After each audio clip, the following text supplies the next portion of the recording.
Hello, everyone. My name is Michael Dotson. I'm the Vice President and CRA Outreach Officer of Banner Bank, and I also have the privilege of serving as the Treasurer for the Financial Empowerment Network. I want to say that this is a great opportunity for Banner Bank. We love the opportunity to get behind these type of subject matter, these endeavors where we can bring subject matter experts into the market and provide knowledge and to various practitioners who are serving the community. Our primary focus areas for Banner Bank are affordable housing, community services, economic development, and revitalization as it relates to kind of giving back to the community.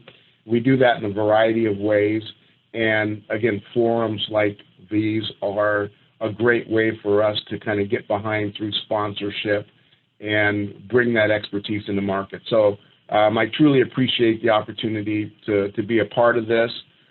This is the first of a four-session series. The series objective is to offer local and national coalitions resources and knowledge for leadership development, sustainability, and succession planning. The first session provides a funding example with an overview of the California Senate Bill 455, the Financial Empowerment Fund. The emphasis there was on unbanked and underbanked populations sponsored by the Mission Asset Fund, and that was in 2019. And for those of us who are in Washington State, we had similar legislation passed in 2007, and that was known as the Family Prosperity Act, and that's currently administered by the Washington State Department of Commerce. And this act aims to assist our local asset building coalitions. And now our presenter today is Rocio Rodarte, Policy and Communications Manager at Mission Asset Fund. Rocio supports MAF's research, communication, and policy work advancing programs, services, and system change efforts in partnership with low-income and immigrant communities. Her work at MAF is centered on evaluating the impact of MAF's Rapid Response Fund and using these insights to advance strategies that can help build a more inclusive and equitable community. Rocio previously served as a legislative assistant to U.S. Senator Michael Bennet, a Democrat from Colorado, focusing on immigration, labor, and civil rights policies. And prior to her time on the Hill, she worked at Lake Research Partners, and it's a national political strategy research firm. She served as a logistics assistant and a junior analyst.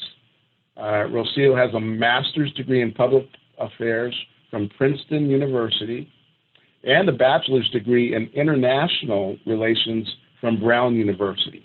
So welcome, Rocio, and again, thank you everyone for joining us today. Thank you, Michael, for that lovely introduction. Thank you, Alice and the Financial Empowerment Network for inviting me to represent Mission Asset Fund today. It's truly a treat, so thank you very much for the kind offer. So today I'm going to be talking about the SB 455, California's Financial Empowerment Fund, which my organization, Mission Asset Fund, played a key role in getting through the state legislature. Just to do a quick overview, I know we have, I guess, a little bit under an hour at this point. A couple of things I wanted to cover before we get into the Q&A. First of all, I recognize that a lot of you might not be familiar with the Mission Asset Fund, so definitely want to spend a bit of time talking about our work. So you're aware of where we're coming from, our values, why we do this work. Then I'll jump into the SB 455, why MAF got involved, why it's important that we keep pushing for similar legislation and similar policies. And then the work ahead, how to wrap it up, how can we work together, what other policies can we think of? And in the Q&A section at the end, you're welcome to put questions in the chat box. I think Alice will be helping me monitor those as I present. But essentially, definitely want to hear from you. I don't want it to be just me talking for an hour. Definitely want to hear your thoughts and ideas and suggestions and again, I think we're all working on the for a similar cause here. So the more we can strategize and brainstorm together, the better. So definitely look forward to also hearing from you at the end of this and throughout the conversation. So to get started, Mission Asset Fund, who are we?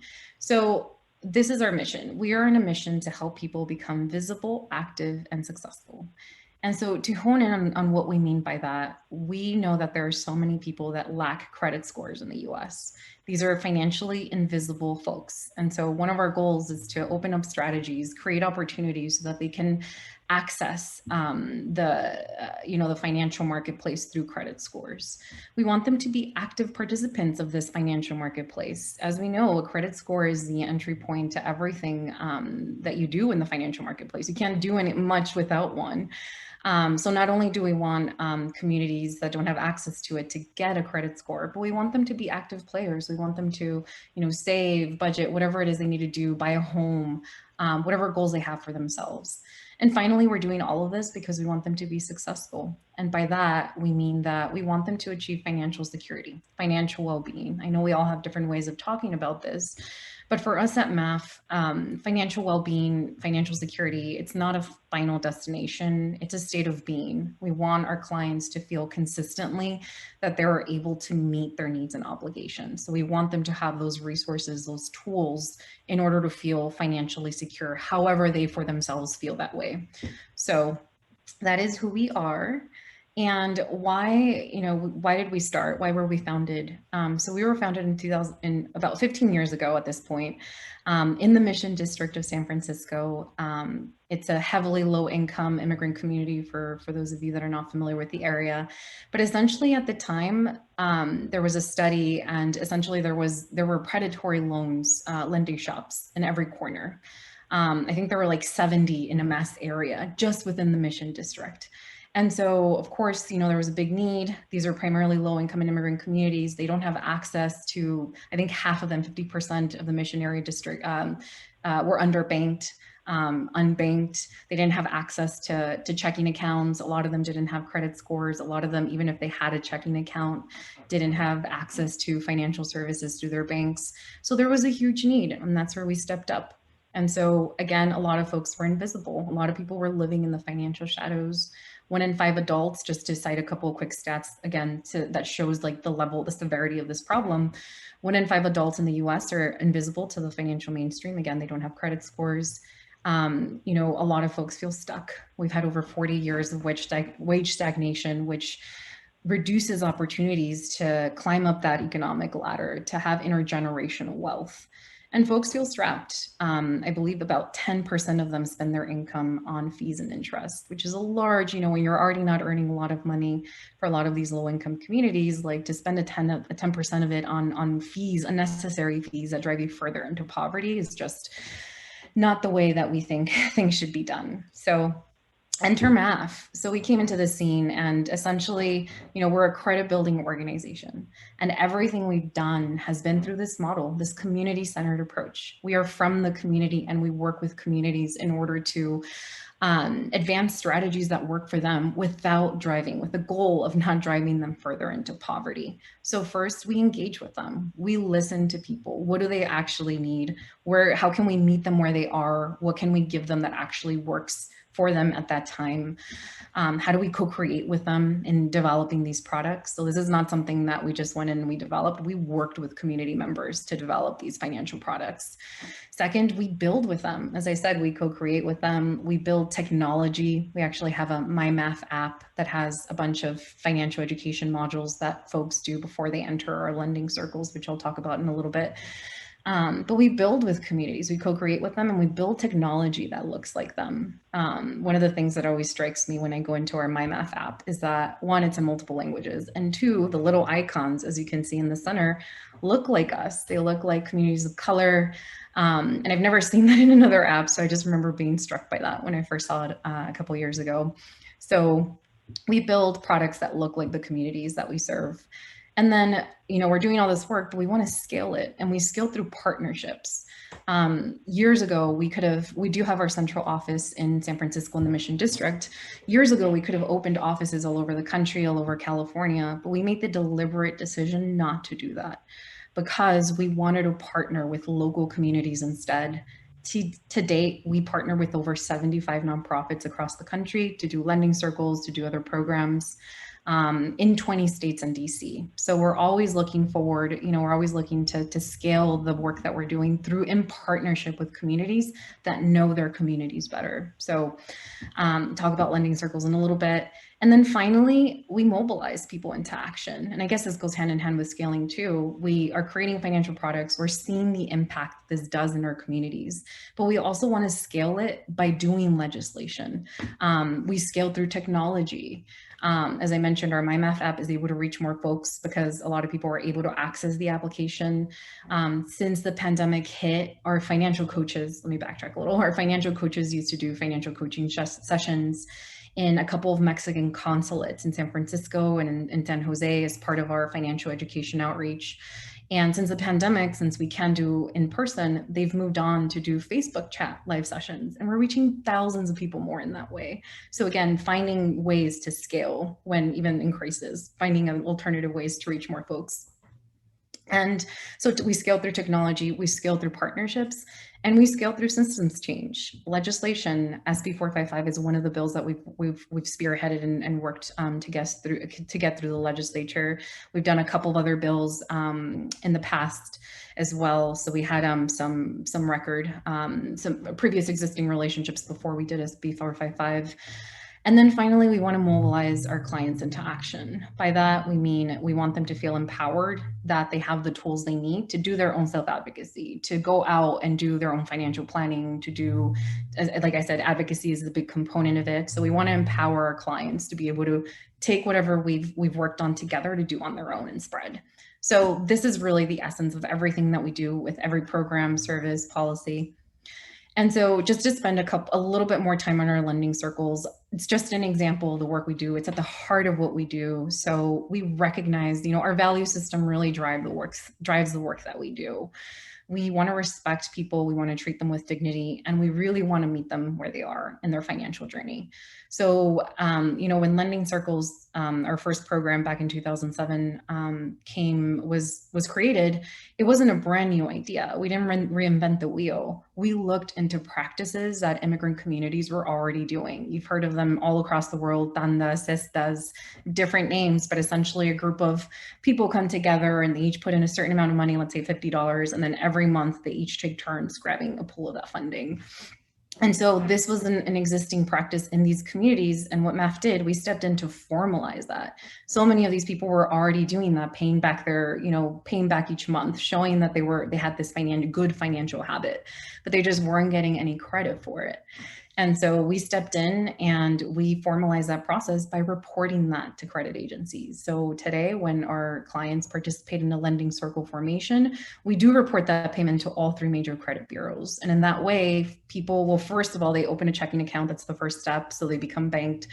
They have to do financial education models. So we're a strong proponent that we just don't give a person a financial product. You have to pair it with financial education, because after 15 years of doing this, we know that that's what works for people. That's how they're able to improve their financial lives, by pairing the product with the financial education. And so ultimately, we're able to offer our clients responsible and safe social loans. We offer other loans that are 0% interest rate. And all of this is made accessible and relevant. We have staff that speak their language. We have staff that go step by step with their applications if they need the support. And ultimately, by participating in lending circles, they're able to reduce their debt, improve their credit scores, and do a lot of other things that we think are meaningful in people's lives. And in addition to that, we also do social loan programs. A huge part of what we do is, like I said, listening to the clients that we serve. We want to be adaptable and we want to be relevant. So we do immigration loans. A lot of our clients are immigrants. So we offer 0% interest rate loans for DACA, the Deferred Action for Childhood Arrivals program, US citizenship fees, green cards, and a bunch of other visa applications. We work with them to structure how much they can give back, how long is it going to take. Same with our business loans.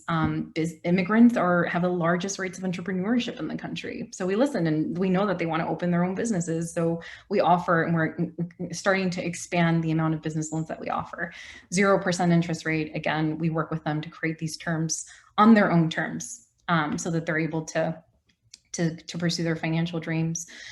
And then another aspect I wanted to jump into. So we are historically a credit building organization, but in the last year, we became a direct cash assistance organization as well. When COVID happened, we knew, again, given the communities that we serve, that there would be people that would be left out of federal relief, because that's what we've seen continuously happen over and over again, and sadly. And so we sprung into action, and over the course of the week, we fundraised a couple $1 million. What started as 5 ended up being to date more than $70 million in direct cash assistance. And the largest one was for immigrant families who were not eligible for any of in the beginning for the CARES Act. And then eventually we adapted to not being eligible for any of the federal stimulus checks. So to this date, we actually continue to give grants. So families that are undocumented and mixed status and do not qualify for any of the checks, we still have a fund available that we're still giving out. College students, through we had a college funder reach out, and they wanted to fund low-income Californian students. So we gave out $500 grants to low-income students in California's 3 major public systems.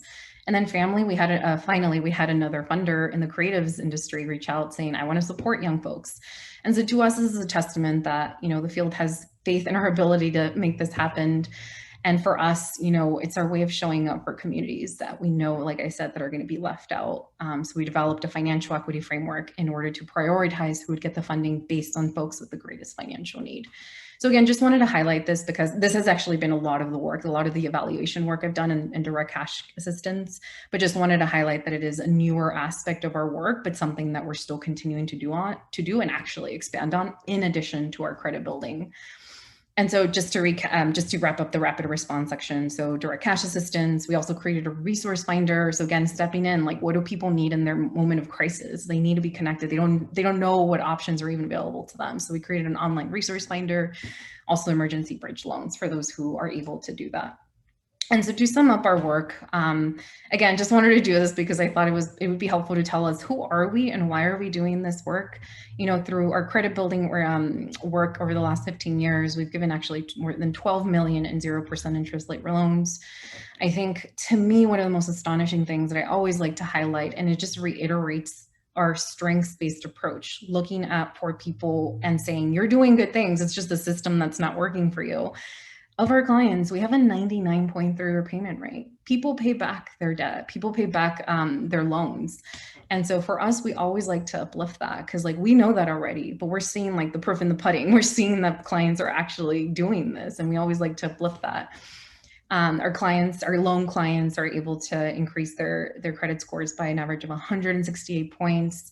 One thing I couldn't fit here, but I also wanted to reiterate or to highlight, we had an external evaluator come in to assess the impact of our lending circles, and they found that a lending circles participant on average reduced their debt by $2,400, whereas folks in the control group who did not participate in the lending circles formation increased their debt by $2,700. So again, just to highlight just the impact that we're able to achieve through these lending circle formations. And then finally, for our grants, to date, we've given over 50,000 direct cash assistance grants for COVID relief for those who were impacted by COVID. So that is who we are. I know that was quite a mouthful, but again, I think all this comes down to, why did we do the California Financial Empowerment Fund?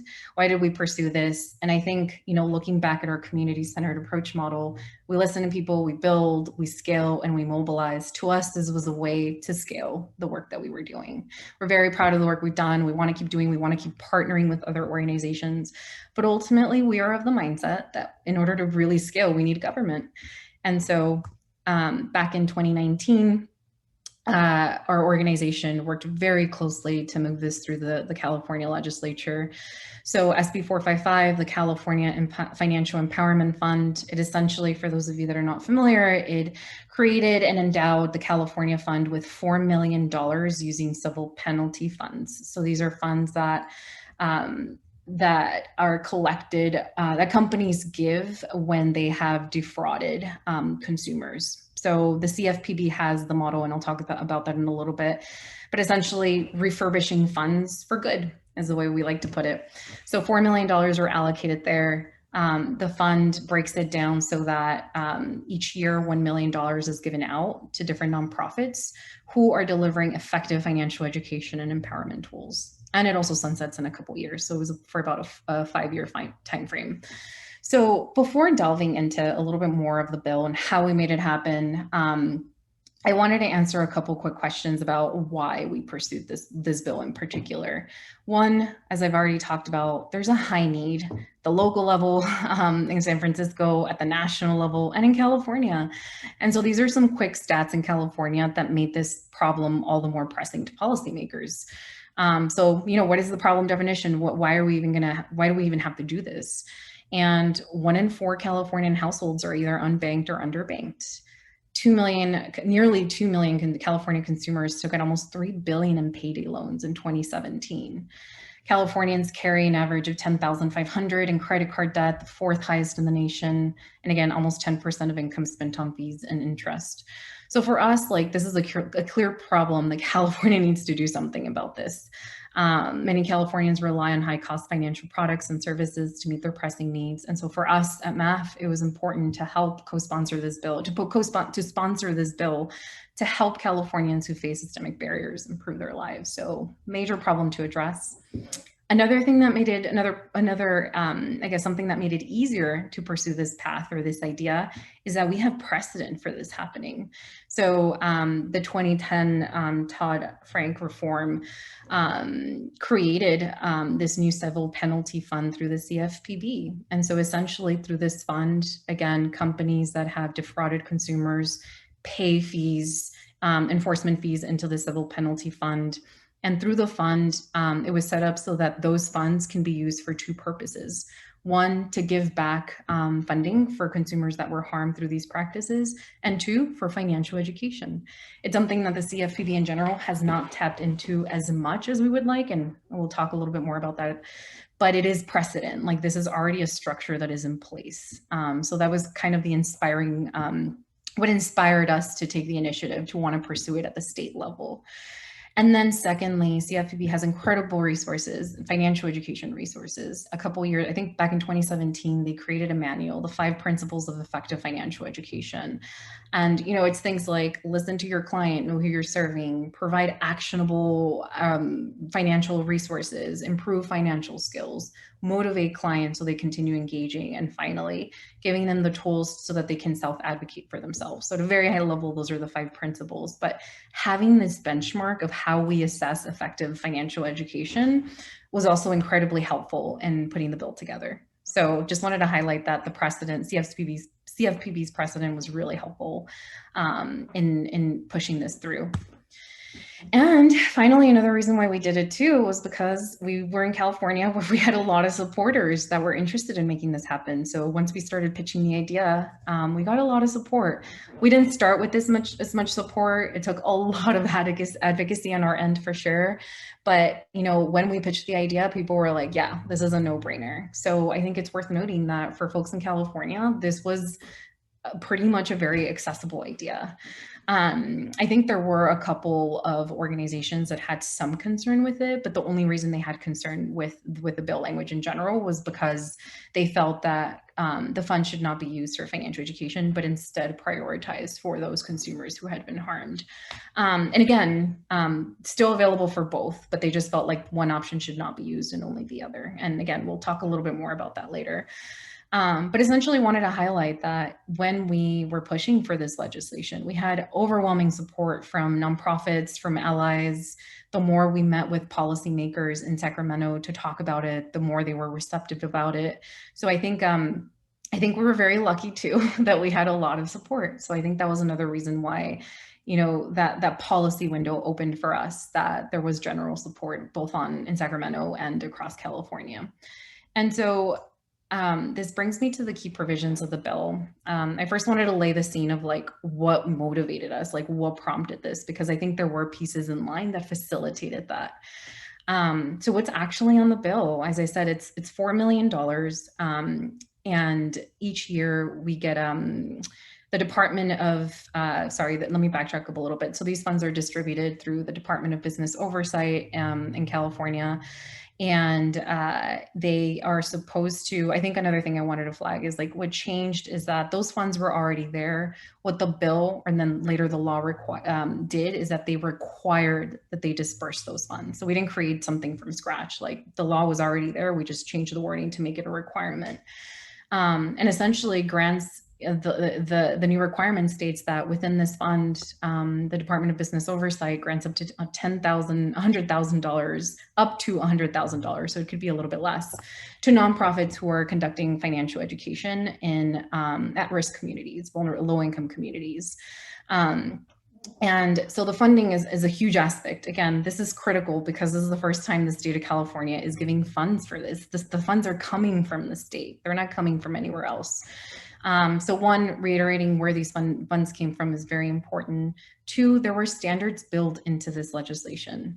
I think, having worked in federal legislation and having worked on in a different level, it's always important to have a benchmark. If you're saying like, I want to improve people's financial education, like how are you doing that? If you're giving funding to so many different nonprofits, how do you know that they're doing it in a similar way?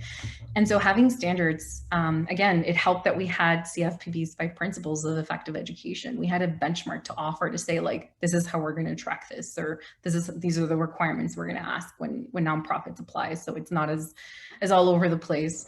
And finally, tracking impact. One of the major provisions in the bill is that it should improve people's financial well-being. And there's so many metrics that can be used to track this: improving credit score, increased savings, lower debt, a lot more that can be used to track that. So these were the 3 key components of this legislation.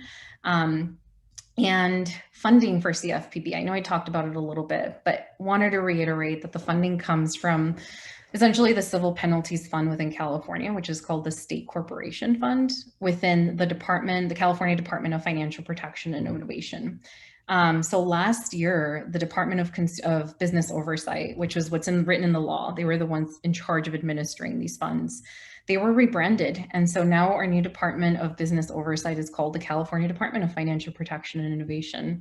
And I think for us in California, it signals that the state is ready to be more blunt about the want to protect more consumer rights, the idea of being more innovative with the way that we offer low-income and at-risk communities options to have access to safe and affordable financial products. So we definitely welcome that change, but just wanted to reiterate that it's the same thing. It's the same thing. The Department of Business Oversight became this new department. So this is where the funding comes through their civil penalty funds. And then another thing I wanted to touch on was the timing. We were thrilled when we learned that we didn't have to renew this every year. Again, coming from the ledge background, like it's so hard to get things renewed. So we were thrilled that we were able to negotiate that into the bill. So it goes up for 4 years, $1 million each year. I think something that also comes up is the funding. Of course, we would have loved more funding. We're always going to ask for more funding in order to help people have access to these products, safe and affordable products. But I think that's something that we had to compromise. And, we obviously had folks who were like, asked for 50 million and 60 million. And it's like, if you want to start something new, we knew we had to negotiate on the amount. So just wanted to flag that. Obviously, we would have liked more, but we see this as an excellent entry point into getting this through. And it helped in gaining momentum and having bipartisan support. So just wanted to show you also a timeline of this, because to me, it always blows my mind how quickly it moved. This was introduced, and let me backtrack even before February. Like the idea for this started late 2018, January 2019. There was a policy opening. Like I said, MAF had previously worked on other pieces of legislation in California that had passed. So we had those relationships in Sacramento. We had those contacts, especially in the Senate Banking Committee, that we were regularly in touch with and regularly bouncing ideas and seeing how can we step in, how can we show our research, our impact to scale that and to find alternative ways to give folks more financial education in the state and other financial tools and products. So we already had those ongoing conversations, and I think everything aligned in the beginning of the year, and it happened so quickly. Like this bill was written within a few weeks. It was our CEO, Jose Quinones, stepping in he was the one that really led this a couple years ago. He had those existing relationships. We had, as I said, the impact to show when we were meeting with Sacramento offices. Like they were just struck by the impact that we were showing that our services were doing. And we were using that to ask for more for other nonprofits. And that's something that we always like to say too. Like, we weren't asking for money for us, we're asking funding in the state level to scale so that other nonprofits can also do this in their local communities. Because again, we believe in partnerships and scaling. And so, as you can see in this timeline, the bill was introduced February 21st. It passed in October, and it quickly, and even if you see these vote counts, they were unanimous votes the whole time. We had a lot of bipartisan support from the beginning. So even Republican support, Democrat support, and that made it easier for sure. So I think that the policy landscape, the political landscape aligned in California. There was an opportunity, there was interest. We were told we had a couple weeks to meet the filing deadline for the bills, and it worked out. And so I think overall it was a pretty smooth process. And again, I think that there are a lot of dynamics that account for that, but just showing this timeline again, like having worked in federal law, it takes forever to get anything passed. This is just astonishing to me and something we're really excited about. So where is SB 455 today? We, as I mentioned earlier, the department has been rebranded as the California Department of Financial Protection and Innovation. The program is actually, so the bill, when it became law, the program was called the California Financial Empowerment Fund.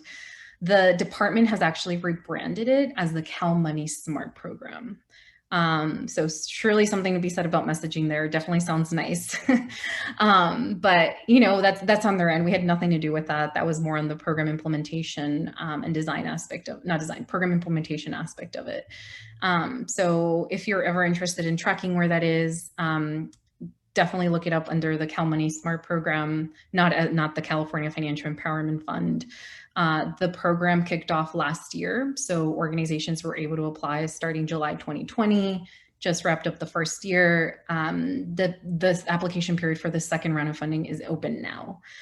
So if nonprofits in California are interested in applying to that, but essentially, again, it's going to go for 4 years, and there are reporting requirements. So the evaluation requirements for the first year are not due until later this year. The pandemic definitely shifted some of the timelines, but we'll be able to start seeing that impact that this funding, the state funding, is doing, and organizations' ability to provide more financial education. So that's where it is today.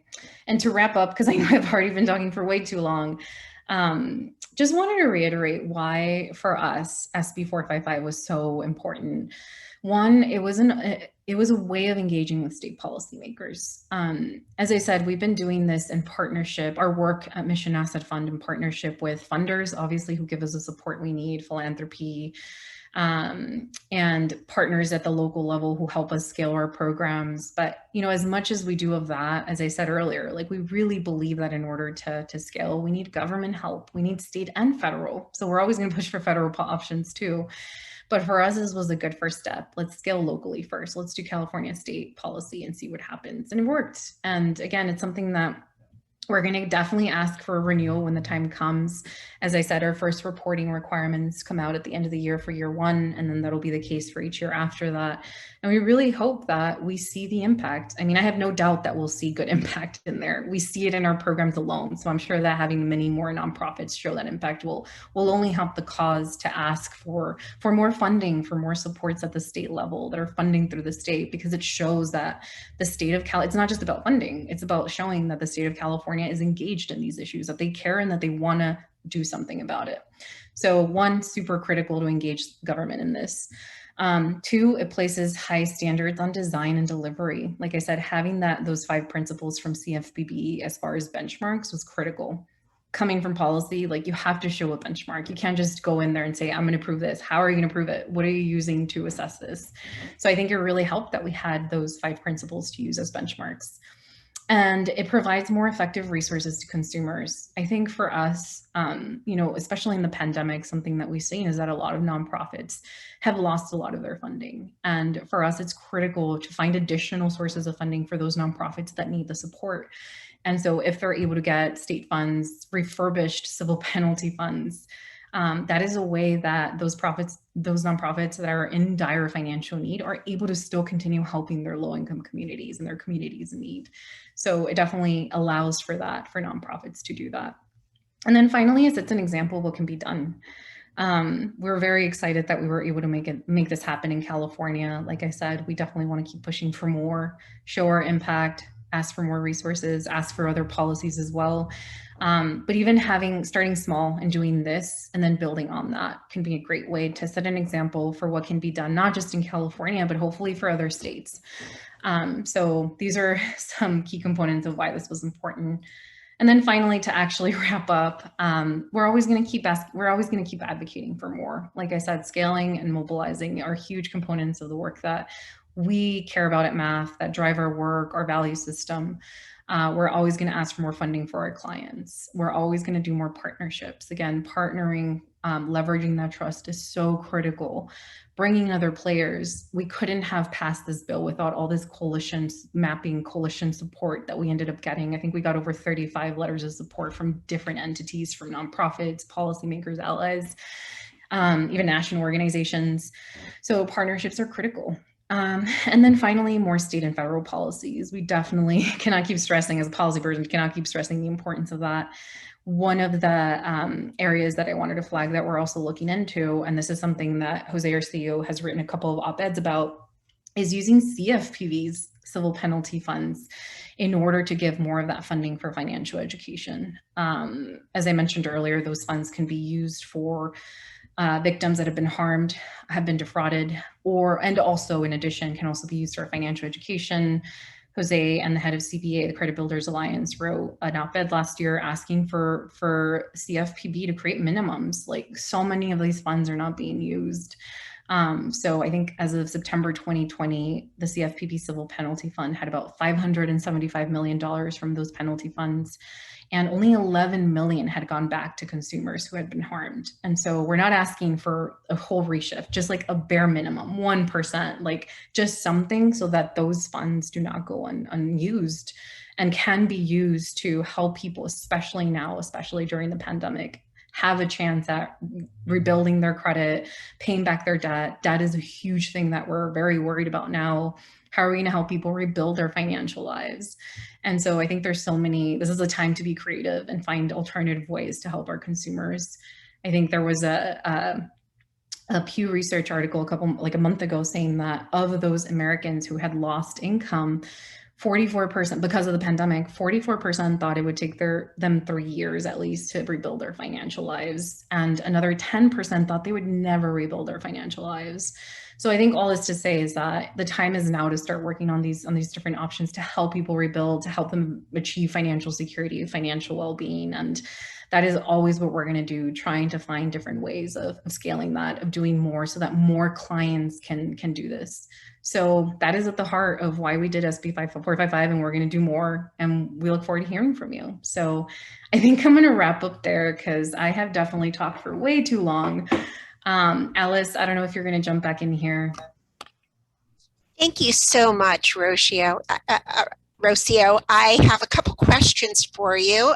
One is from Ventures, and they are looking for, in the San Fernando Valley in particular, who are some of the nonprofits that received funding that could be referred to for assistance, especially entrepreneurial help?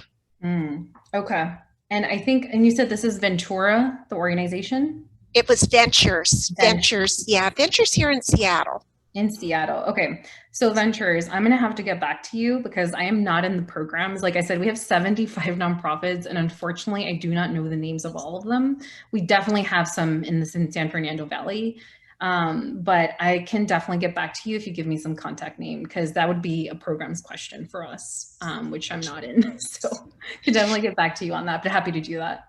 Yeah, so thank you so much. And you can, I'll make sure that everybody gets their questions answered. Let's see, I have another question from Molly. Molly, thank you. Is the financial education prescribed by the services they are seeking, or do your financial coaches meet with folks to determine what financial education they need before assigning it? Yes, no, that's super critical to what we do. So again, one of our core values is meeting people where they are. And so we do that one by meeting them in consulates. Like I said, that's our traditional method of doing financial coaching. We go to Mexican consulates, and while people are waiting for their application or whatever they need to do there, we have our coaches floating around saying like, do you need help doing this? Do you need help doing that? Is there anything I can answer? And that's what triggers the interest. And so people come and they're like, I have this debt. How would I go about doing this? And then from there, our financial coaches bring out their sheet. They map out a plan like, okay, where are you? Again, meeting where you are. Where are you in your financial journey? So from there, they map out like family, how much income, what they have. So like trying to put a picture of this strategy. And from there, our financial coaches ask the person, like, what can you do? What are you able to do? How fast? And so I think the basic idea is that we work with, our financial coaches work with people to make sure that whatever, well, one, the client, the financial goal is coming from the client.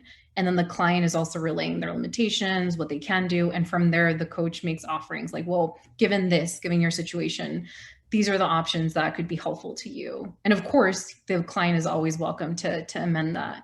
And the the coach continues to be a support throughout the process, checking in on their module or on their financial planning. I forget the official name for it, but essentially it is a very customized plan that the financial coach offers. And it's all based on where that person is and what they can do and their financial reality.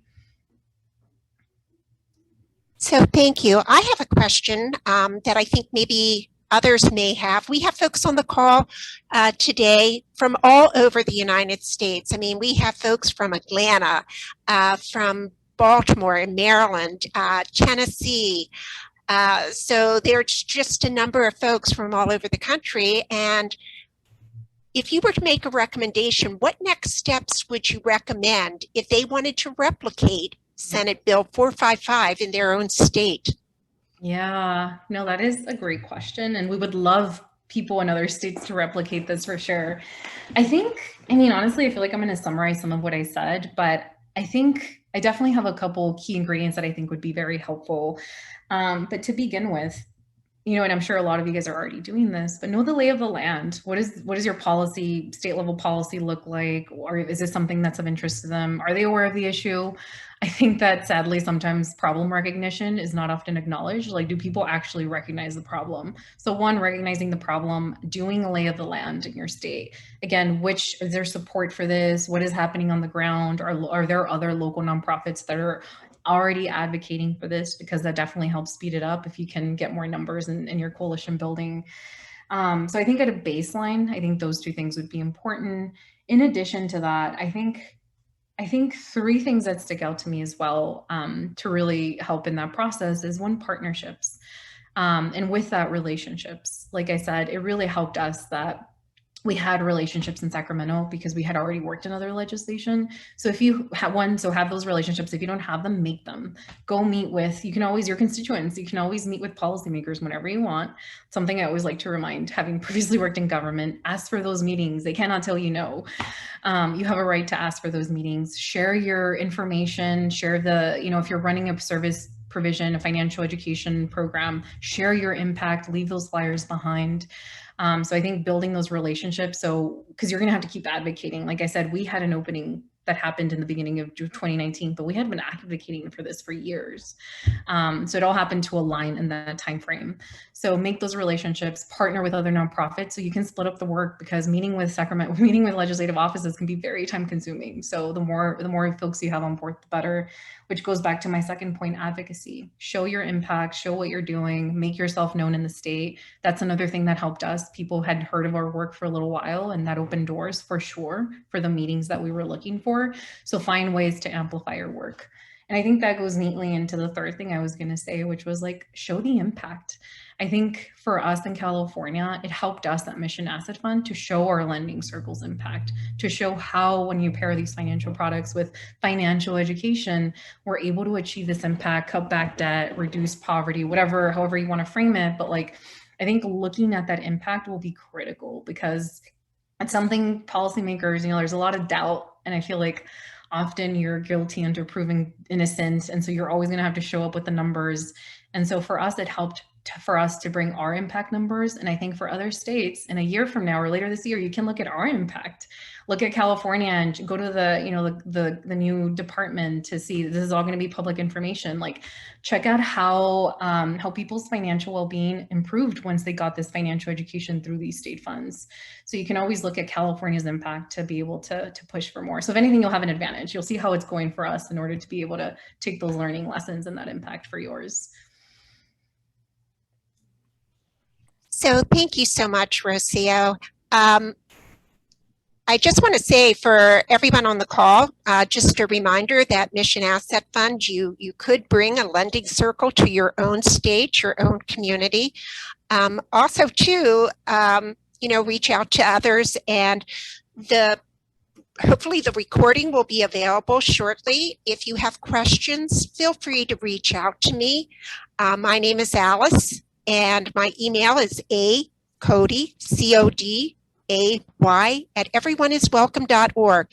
I'll collect all the questions and be happy to forward them on to Rocio. Thank you, everyone. Any other questions before we conclude today's session? Just a reminder, there are 3 additional sessions coming up, so please register and spread the word. So I don't see any other questions. Molly did have a question. Molly is calling from Tennessee, and thank you, Molly, for being here. Her question was on the prior question. Is there a time limit for clients with the coaching and? Oh, individual coaching? No. And I guess I'm trying to understand, like, timing, like we only spend like a certain amount of time with them. Is that the question, the timing question? So Molly, if you're still on the call, if you want to put it in the chat. I guess just to start answering in case she's dropped off, but if it's timing as far as how long our coaches spend with clients, I think the initial conversation is usually about half an hour because they are in a consulate with a lot of people coming up. So it's usually half an hour, but then from there, they can schedule hour-long appointments, how many ever they need to continue the conversation. So there's usually like an intake, and that's like the 30-minute starting of that relationship. And then if there's more interest, if they want to keep engaging from there, they schedule appointments with their financial coaches, which are in hour increments. But there's no cap, if that's the question. Oh, here's her question. Can they see a financial coach as often or as long as they need? And so the answer was yes. And so thank you so much, Molly, for that question. Again, I want to thank Rocio for taking time out of her day to provide her knowledge and expertise on this subject. Again, on the screen, you see how you can reach out to Mission Asset Fund if you're interested in any of their lending circles or information. Please reach out to them. Also, feel free to send me questions, and I would be happy to collect them and forward them out to everyone who attended. Again, I hope to have the recording available here shortly. So again, thank you everyone for attending, and have a great day. Thank you, everyone.